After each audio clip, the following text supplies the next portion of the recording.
કેમ છો મિત્રો? મજામાં ને?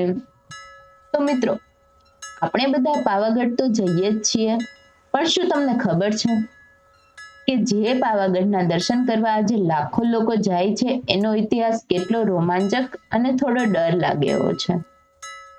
સાચું કહું તો જ્યારે મને આ રહસ્ય વિશે ખબર પડી ને ત્યારે હું પોતે ચોંકી ગઈ હતી કે આ તો કેટલી ગજબની વાત છે. આપણે ખાલી દર્શન કરીને પાછા આવી જઈએ છીએ, પણ આ પર્વત પર જે ખંડેરો અને કિલ્લાઓ છે ને એની પાછળ એક બહુ મોટી કહાની છુપાયેલી છે. આજે મારે તમને એ જ વાત કહેવી છે કે કેવી રીતે એક સમયે આટલો પાવરફુલ ગણાતો પાવાગઢનો કિલ્લો ઉજ્જડ થઈ ગયો હતો.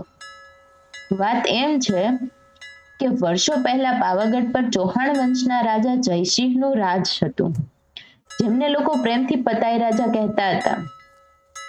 પતાઈ રાજા માં કાળીના એવા ભક્ત હતા કે કહેવાય છે કે માં કાળી એમની રક્ષા માટે હંમેશા હાજર રહેતા.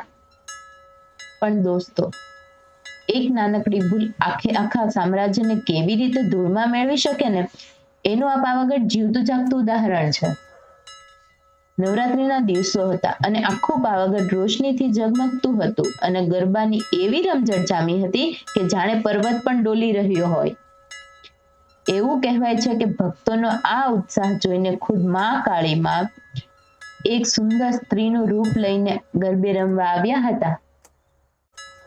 હવે તમે એકવાર આંખો બંધ કરીને એ દ્રશ્ય વિચારો કે આખું ગામ ઢોલના ધબકારે ગરબે ઘૂમતું હોય, ચારે બાજુ ભક્તિનો માહોલ હોય અને એ જ ગરબાના ચોકમાં કોઈને પણ ખબર ન હોય એમ સાક્ષાત જગદંબા માં કાળી એક સામાન્ય સ્ત્રીનું રૂપ લઈને તમારી સાથે ગરબે રમી રહ્યા હોય.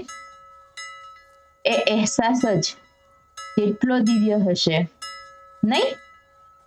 રાજા ઉપરથી આ બધું જોઈ રહ્યા હતા, પણ કમનસીબે એ સમયે રાજાની મતિ ફરી ગઈ. પણ કહેવાય છે ને કે જ્યારે વિનાશ આવવાનો હોય ને ત્યારે માણસની બુદ્ધિ સૌથી પહેલા કામ કરતી બંધ થઈ જાય છે. રાજા જયસિંહ ઝરૂખામાં ઊભા ઊભા એ સ્ત્રીને જોઈ રહ્યા હતા, પણ એમના મન પર મોહનું એવું પડ છવાઈ ગયું હતું કે એ ભૂલી જ ગયા કે જેનું દિવ્ય રૂપ જોઈને તેઓ મોહિત થયા છે એ તો એમની પોતાની કુળદેવી સાક્ષાત માં કાળી છે.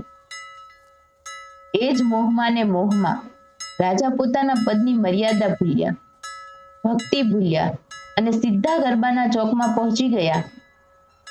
ત્યાં જઈને તેમણે માતાજીનો પાલવ પકડ્યો અને વિચાર્યા વગર એમની સાથે લગ્નનો પ્રસ્તાવ મૂકી દીધો.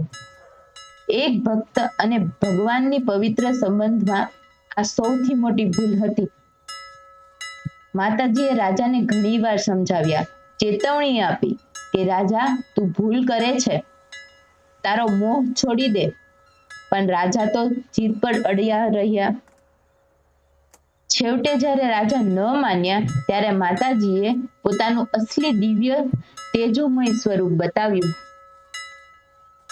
માતાજી ખૂબ જ દુખી થયા અને એમણે રાજાને શ્રાપ આપ્યો કે તે તારી માતા પર કુદ્રષ્ટિ કરી છે, આજથી તારું રાજપાટ અને તારો વંશ બધું જ નાશ પામશે.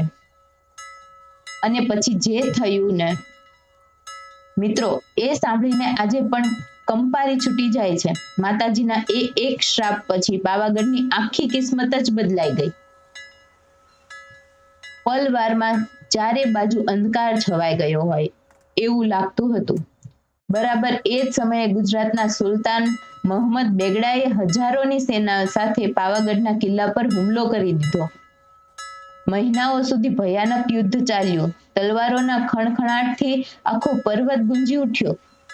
રાજાના સૈનિકોએ જીવ સટાસટી બાજી લગાવી દીધી, પણ છેવટે વિધિના લેખ અને માતાજીના શ્રાપ સામે કોઈનું કંઈ ન ચાલ્યું. કિલ્લાનું પતન થયું અને એક સમયનો અજેય ગણાતો પાવાગઢનો ગઢ હારી ગયા. એ પછી તો પાવાગઢ જાણે વિસરાઈ ગયું હોય. મંદિર પર દરગાહ બની ગઈ અને લગભગ 500 વર્ષ સુધી આ પવિત્ર ધામ પર કોઈ ધજા ચડાવી શક્યું નહીં. પણ કહેવાય છે ને કે સમય ગમે એટલો બળવાન હોય અંતે વિજય ભક્તિનો જ થાય છે. વર્ષો વીતી ગયા, સદીઓ વીતી ગઈ અને છેવટે એ દિવસ આવ્યો જેની 500 વર્ષોથી રાહ જોવાતી હતી. જૂન 2022માં જ્યારે પાવાગઢના શિખર પર ફરીથી પહેલીવાર લાલ ધ્વજા લહેરાઈને ત્યારે જાણે આખો ગઢ બોલી ઉઠ્યો હોય કે માં પાછી આવી છે. સાચું કહું ને તો મિત્રો, આ વાર્તા મને જ્યારે જાણવા મળી ને ત્યારે મને પણ બહુ જ નવાઈ લાગી હતી. આપણી શક્તિપીઠનો ઇતિહાસ આટલો ઊંડો છે, મને થયું કે આ વાત તમારી સુધી પહોંચાડવી જોઈએ. તમને પતાઈ રાજા અને માં કાળીની આ વાત કેવી લાગી? શું તમે આ પહેલા આખી કહાની ક્યારેય સાંભળી હતી? મને કોમેન્ટમાં જરૂર જણાવજો. અને હા, જો તમને આ વિડીયો દિલથી ગમ્યો હોય તો એકવાર મિત્રો સાથે શેર કરજો જેમને પાવાગઢ બહુ ગમતું હોય. ભૂલચૂક લેવી દેવી અને કોમેન્ટમાં જય માં કાળી લખવાનું તો ભૂલતા જ નહીં. બસ, તો આજે આટલું જ. જો તમને આવી ઐતિહાસિક વાતો ગમતી હોય તો મને કહેજો. આપણે ફરી મળીશું આવી જ કોઈ રોમાંચક કહાની સાથે. ત્યાં સુધી પોતાનું ધ્યાન રાખજો. જય માતાજી.